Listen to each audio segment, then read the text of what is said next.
ഇപ്പോൾ സോഷ്യൽ മീഡിയയിൽ വളരെയധികം സജീവമാണ് കൊല്ലം സുധിയുടെ ഭാര്യയായ രേണു സുധി. ഇപ്പോൾ രേണു അഭിനയത്തിലേക്കും കടന്നിട്ടുണ്ട്. പക്ഷെ രേണുവിന് പലപ്പോഴും സൈബർ ആക്രമണങ്ങൾ നേരിടേണ്ട സാഹചര്യമാണ് ഇപ്പോൾ കൂടുതലും ഉണ്ടാകുന്നത്.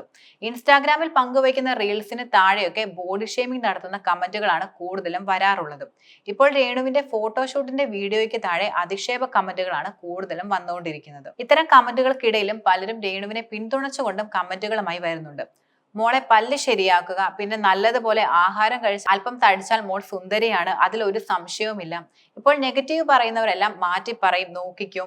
മലയാള സിനിമ ഇൻഡസ്ട്രിയിൽ ഒഴിച്ചുകൂടാൻ പറ്റാത്ത താരമായി രേണുസുധി മാറി തുടങ്ങി നിരവധിയാണ് രേണുസുധിക്ക് വരുന്ന കമന്റുകൾ.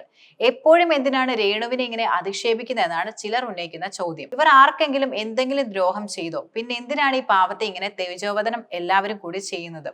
എങ്ങനെയെങ്കിലും ജീവിച്ചു പോയിക്കോട്ടെ, എന്തിനാ അവരെ ഇങ്ങനെ അപഹസിക്കാൻ വേണ്ടി ഇതുപോലുള്ള വീഡിയോകളൊക്കെ ഇട്ട് കൊടുക്കുന്നേ?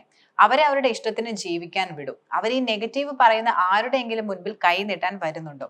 പിന്നെ എന്തിനവരുടെ പിറകെ ഇങ്ങനെ നടക്കുന്നു? അവരുടെ ഇഷ്ടത്തിന് മാത്രം അവർ ജീവിക്കട്ടെ. അതിൽ ഇഷ്ടമില്ലാത്തവർ കാണാതെ അവരെ ജീവിക്കാനായി വിടുക. എന്താണ്, അവർക്ക് ഇവിടെ ജീവിക്കാൻ സ്വാതന്ത്ര്യമില്ലേ?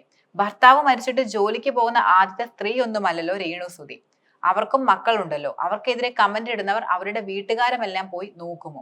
ആ സ്ത്രീയെ ജീവിക്കാൻ അനുവദിക്കുക. ബോഡി ഷേമിങ്ങിന്റെ പേരിൽ ഈ കുട്ടി കേസ് കൊടുത്താൽ എല്ലാവരും അകത്താകുമെന്ന കാര്യം ഓർത്താൽ നന്ന് എന്നിങ്ങനെയാണ് രേണു സുധിയെ പിന്തുണച്ചുകൊണ്ട് ആളുകൾ ഇടുന്ന കമന്റുകൾ. ദാസേട്ടൻ കോഴിക്കോടിനൊപ്പം ഒരു റൊമാൻറ്റിക് വീഡിയോ ചെയ്തതിന് പിന്നാലെയായിരുന്നു രേണുവിനെതിരെ ഇത്തരത്തിൽ വിമർശനം കൂടുതലും രൂക്ഷമായത്. സുധി മരിച്ചതുകൊണ്ടാണ് രേണു ഇങ്ങനെയൊക്കെ ചെയ്യുന്നതെന്നാണ് ചിലർ ഉയർത്തുന്ന വാദവും. പക്ഷെ അഭിനയം തന്റെ ജോലിയാണെന്നും അഭിനയം തുടരുമെന്നും രേണു വ്യക്തമാക്കുകയും ചെയ്തിട്ടുണ്ട്.